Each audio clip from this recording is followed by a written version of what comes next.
బ్రహ్మోత్సవాన్ని ప్రారంభించుకున్న బ్రహ్మోత్సవాన్ని ఆ స్వామి చెత్త తెలుస్తాం ఆడవారిని ప్రక్రియను తెలుసుకుంటూ ఆ విశేషాన్ని తెలుసుకుంటూ మనం ముందుకు సాగుతాం. Govinda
Thank you.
தென்குருகோர் நகர நம்பிக்கை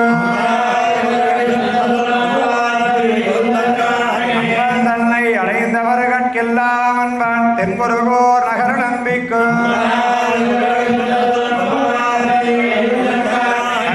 சிறுத்தாம்பினால் கட்டுருடன்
రక్షాసూత్ర ధారణ కార్యక్రమాలు జరుపుతున్నారు కనుక నమస్కారం చేసుకోండి.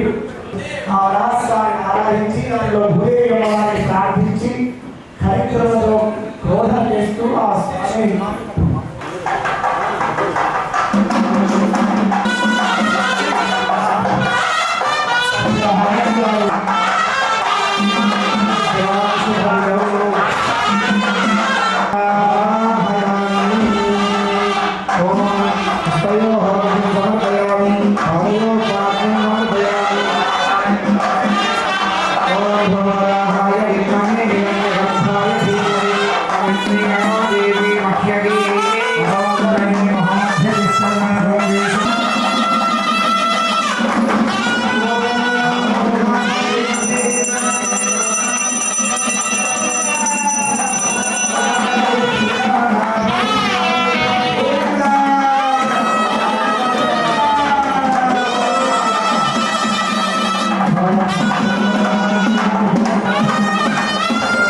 ఈరోజు మనకు కార్యక్రమాలు ప్రారంభమవుతున్నాయి. కార్యక్రమాల తర్వాత శ్రీ శ్రీ శ్రీ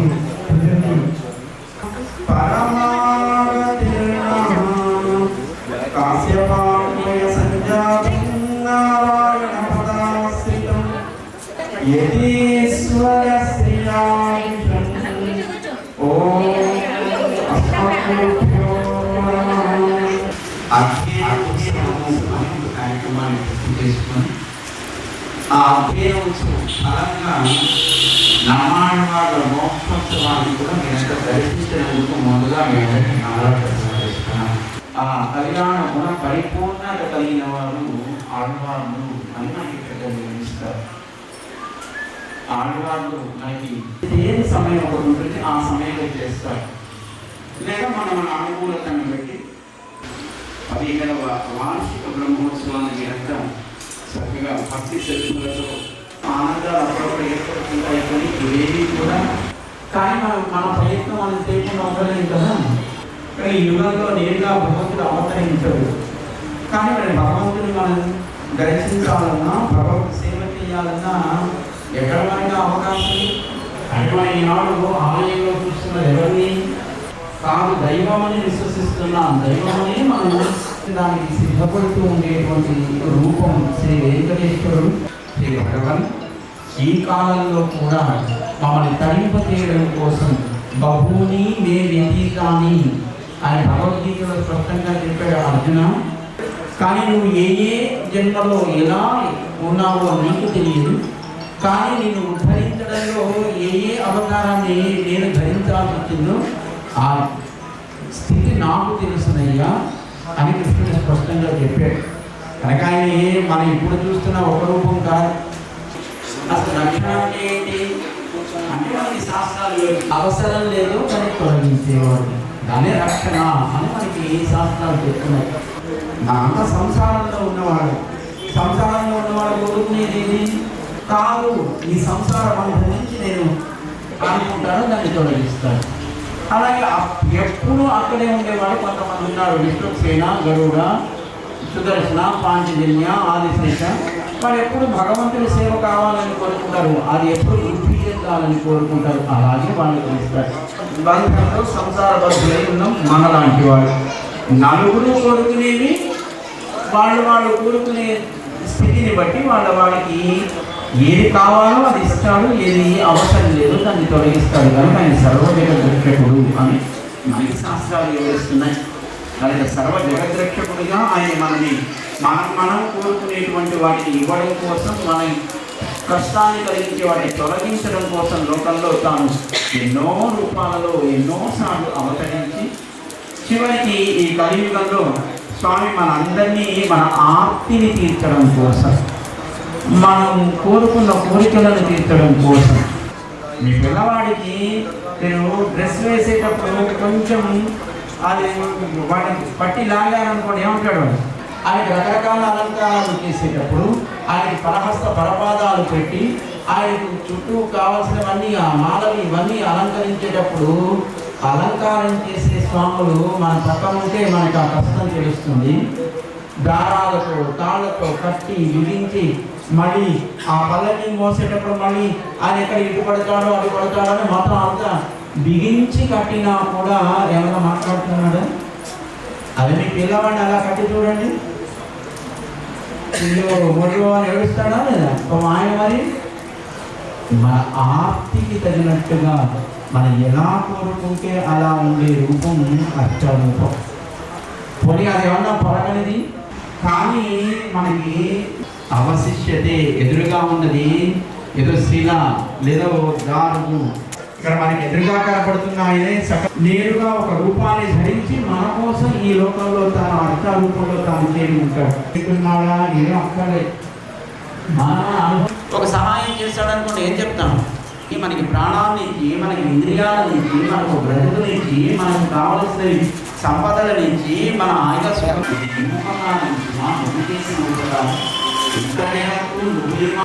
వెంకటేశ్వరుడిగా మన ఆ సర్వదానికి వేం అంటే సర్వపాపములు అని మనకి వరాహం మనం సర్వపాపాన్ని వేంకాహు దానికి వెంకటాచలం అని పేరు.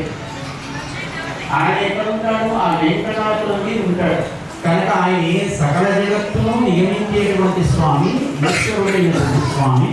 తాను ఉండే స్థానం వెంకటాచలం కనుక మనం ఏదైనా అడ్రస్ చెప్పాలంటే ఫలానా ఏదో కాలనీలో ఉంటాడని చెప్తామా లేదన్నా. కానీ అట్లాగే ఆయన ఎవరో మనం లోకంలో ఇంట్రడ్యూస్ చేయాలంటే వెంకటేశ్వరుడు అని మనం ఇంట్రడ్యూస్ చేస్తాం. అంటే వెంకటాచలం మీద ఉండేటువంటి సకల జగత్ కారణభూతుడు, సకల జగన్నియామకుడు ఈశ్వరుడు అనే పదం చేత. అందుకే నిజానికి పాపాలు పోగొట్టేవాడు ఎవడు? ఆయన కాదు. చేత, స్మరణ చేత, స్పర్శనం చేత మన సర్వ పాపాలన్నింటినీ కూడా తొలగించేది ఏది? ఆయన కాదు. ఆయనే ఈయన అనుకోండి. కనుక ఎప్పుడైనా చూడండి, ఒక అవతారం ఏర్పడిన తర్వాత చక్కటి ధార్మికమైనటువంటి స్థితిని ఆయన ఏర్పాటు చేసిన తర్వాత ఆ తర్వాత రాముడు మళ్ళీ అవతరించాడు దశరథ కుమారుడిగా. భగవంతుడు తానే నీ కుమారుడు గొప్పవాడు అనుకుంటున్నావు కదా, సరే ఏదో శివ సంకల్పం చేశాడు కదా, గో ఇది హరిధనస్సు, దీన్ని ఎక్కువని నేను అడుగుతున్నాను, చేసి చూపించమన్నాడు. సరే ఆ క్రమంలో ఆ పరశురాముడిలో ఉండేటువంటి విష్ణు అంశ రాముడిలోకి చేరిపోయింది. అప్పుడు ఆయన కేవలం ఒక భార్గవరాముడిగా తనలో ఒక విషిత్వం మాత్రమే ఉండి ఆయన తపస్సు చేసుకోవడానికి వెళ్ళిపోయాడు. అంటే అక్కడితో ఆ అవతారానికి ఉండే ప్రయోజనం పూర్తయింది.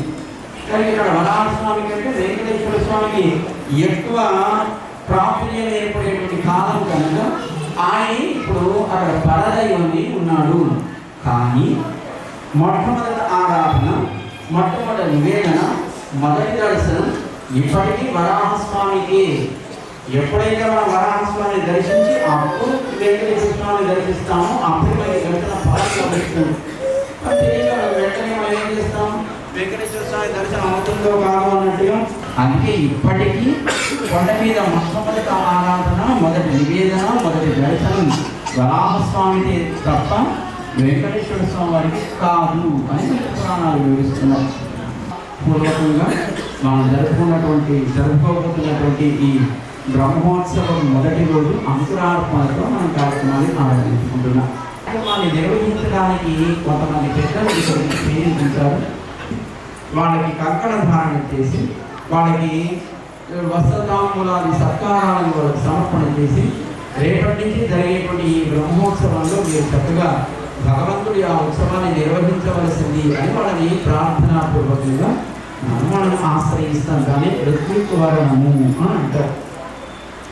ఆ సందర్భంలో మనకి విశ్వక్సేనారాధన, ప్రేమారాధన, కంకణ దేవతారాధన, దాని తర్వాత ఋత్విక్వరణం, ఆ తర్వాత మనకి అంకురార్పణ, రేపటి నుంచి జరిగేటువంటి యజ్ఞ కార్యక్రమానికి పూర్వానుగంగా. దాంతోపాటు రేపు ఉదయం మనకి బ్రహ్మోత్సవం సమాచారాన్ని సకల లోకములకి, సకల దేవతలకి చేర్చమని ప్రార్థన చేస్తూ గరుత్మంతుడిని ఈ పూట అభివాసం చేసుకుంటాం. వైనతేయ ప్రతిష్ట అని దానికి పేరు. దాన్ని పురస్కరించుకొని రేపటి సాయంకాలం పూట దేవతాహ్వానము, భేరీకాలము అని ఒక వైదికమైన కార్యక్రమం. ఈ బ్రహ్మోత్సవ ఫలం ఏం కోరుకుంటున్నామో దాన్ని మనం భేరీకాలం ద్వారా ప్రకటన చేస్తాం. లోకాలన్నీ బాగుండాలి, వేద ఉద్ధరణ జరగాలి, బ్రాహ్మణులు, గోవులు, సకల అంటే ఆయన ఎంత బలంగా కోరుకుంటాడు స్వామి. 8 దాకా స్వామి రావద్దు, ఆయన లోపల ఏదో ప్రార్థన చేస్తుంటాడు. మేము వచ్చేటప్పటికి ఈ కార్యక్రమాన్ని నిర్వహించుకున్నందుకు ఒకసారి నీకు వెంకటేశ్వరుడు ఎప్పుడూ అనుగ్రహాన్ని ఇచ్చేటువంటి మనస్సు, 30 వేలాంతాల వారి మీ అందరితో అందరూ కలిసి ఈ కార్యక్రమాన్ని వారు స్వామి వారు కూడా వస్తారు సమయం జరుగుతుంది. ఇదే విధంగా స్వామి చెప్పినప్పుడు 1 నిమిషం అనుకుంటే 45 నిమిషాలు అనుగ్రహం మాట్లాడాలి. అదే మనకి ఇక్కడ కలుస్తున్నాం. సో వాళ్ళు కూడా 6 గంటలకి అనుకున్నారు, వాళ్ళు కూడా 6 గంటలకు రావడం అనేది విష్ణుభావం వాళ్ళు కృష్ణవారి చెప్పడం. సో అదేవిధంగా వాళ్ళు చెప్పినటువంటి 2-3 వాక్యాలు చెప్పవచ్చు కూడా. ప్రసాదాలు ఎప్పుడు కూడా నమస్కారం చేయగలి అనేది మేము పూజ చేస్తున్నాం. లడ్డు ప్రసాదం అనేది 12 ఏళ్ల నుంచి ఫ్రీగా వారి ద్వారానే మనం పెద్ద ఎత్తున మొన్న కూడా లాస్ట్ ఇయర్ కూడా తిరుపావళి సదస్సుని మన నుంచి 25 మంది మన భాగవతోత్సవంలో పిలిపించి వారి ప్రవచనాలు తర్వాత వారికి సత్కారం చేయడం ఇవన్నీ కూడా జరిగినాయి. సో కాబట్టి ఈ విధంగా జరగడం, తర్వాత స్వామివారు రావడం, తర్వాత ఇంత విపులంగా స్వామివారు చెప్పడం మన భాగ్యంగా భావిస్తున్నాం. ఎంతోమంది భక్తులు రావడం కూడా రామకృష్ణ గారు, తర్వాత నటరాజు గారు వీరి కుటుంబ సభ్యులు ఈరోజు ఈ స్వామివారి సత్కరించుకుంటున్నారు. వారికి భగవంతుడు గారు ఐశ్వర్య గారి కాకుండా స్వామివారి యొక్క మంగళ శాసనాలు ఉండాలని కోరుకుంటున్నారు.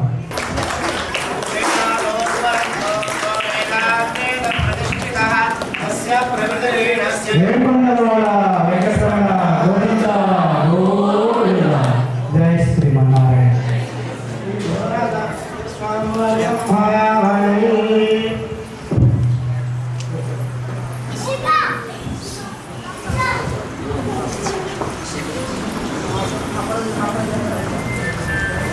గోవిందా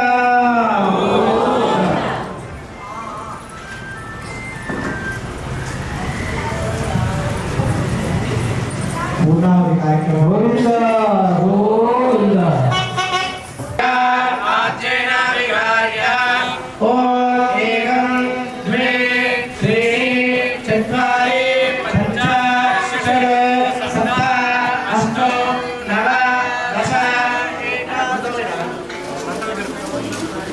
ఏకాదశ ద్వాదశ ఓం సప్తదే అగ్నే సమిత సప్తజిహ్వా సప్తదయ సప్తధా ప్రియాణి అస్యామేవ ప్రతిష్టతి స్వాహా.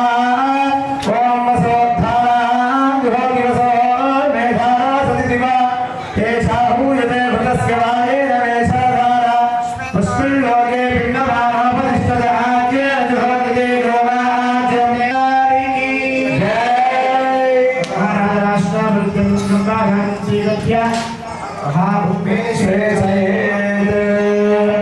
नमस्ते गारभर्याय नमस्ते दक्षिणाग्रे नमः हरियाय महावेद्ये नमो नमः. బయలుదేరుతున్నారు అంతా కూడా నామాలతో గోవిందా గోవిందా.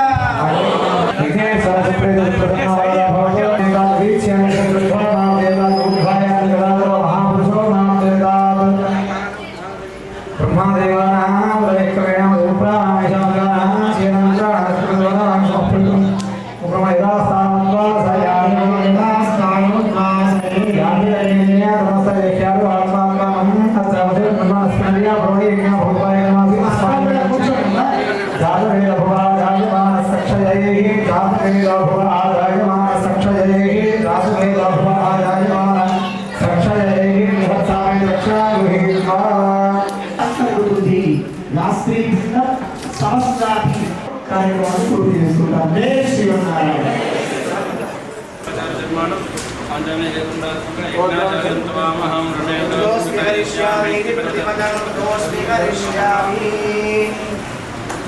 శాస్త్ర పారాయణార్థం వామహం రుణే వృతోస్మి ప్రతిమధనం కరిష్యామి ప్రతిమధనం వృతోస్మి కరిష్యామి. మార్గాధారం గోదారం పూర్తి చేసుకొని మన దగ్గర నుంచి కార్యక్రమాలు మొదలుపెట్టి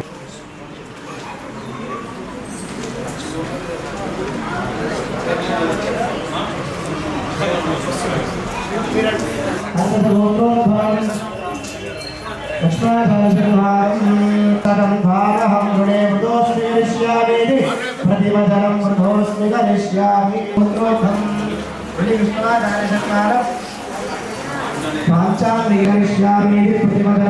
బాబు దేవుడు పాయింట్ చెక్ చేసుకుంటే లోపల రానివ్వడండి, లేదా పాయింట్ చెక్ చేసుకుని మమ్మల్ని వద్దంటాడండి. ఇప్పుడు అందరికీ ఒక డెడ్ స్కోర్ ఉంటుందా లేదా? డాక్టర్ దగ్గరికి వెళ్తాం, ఎందుకు మనం వైట్ షర్ట్ వేసుకోవాలి? పోలీసు ఉంటాడు, ఎందుకే కాకి చుక్క వేసుకోవాలి అంటే దాని నుంచి వారిని విడదీయబడుతున్నారా లేదా? అలానే భగవంతుడు ఈ వస్త్రధారణ ఉంటేనే దీనికి సమ్మతం అనేటువంటి, అంటే కుట్టిన వస్త్రం ఎప్పుడు కూడా పనికి రాదు. మామూలు ఇది కుట్టినటువంటిది అంటే ఇంకో బట్టతో ఒక బట్టని జోడించి కుట్టినటువంటి వస్త్రం కాదు. కనుక అటువంటి వస్త్రాన్ని ధరించాలి. మీరు వేసుకునేటువంటి శక్తి కానివ్వండి, పాయింట్ అవన్నీ కూడా ఇంకో వస్త్రాన్ని జోడించుకుంటేనే అది తయారవుతుంది. కనుకనే అవి లేకుండా లోపలికి రావాలని మేము ఆ నియమం ఒకటి ఉంది. అలానే రేపు ఉదయం అవి పాటించవలసింది. వాటి అంతా కూడా లేచి నిలబడండి. తర్వాత ఇప్పుడు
సంతానం కావాల్సినటువంటి వాళ్ళంతా కూడా ఉపవాసంగా ఉండి 10 గంటలకి వచ్చినట్లయితే భగవాన్ కార్యక్రమంలో పాల్గొని చేసిన ప్రసాదాన్ని స్వీకరించి ఆ భగవంతుడిని రాకపోతారు. వేణుగొండలవాడ వెంకటరమణ గోవింద, శ్రీ వెంకటరమణ గోవింద, జ్ఞాన వెంకటరమణ గోవింద.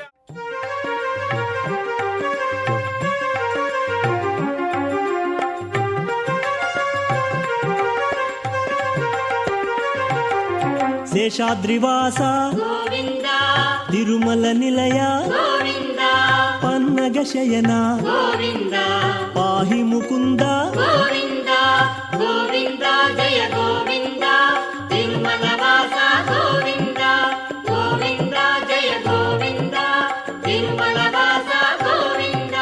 వేద రక్షక పొద్దున్న వస్తున్నట్లయితే వారి సంకల్పం చెప్పి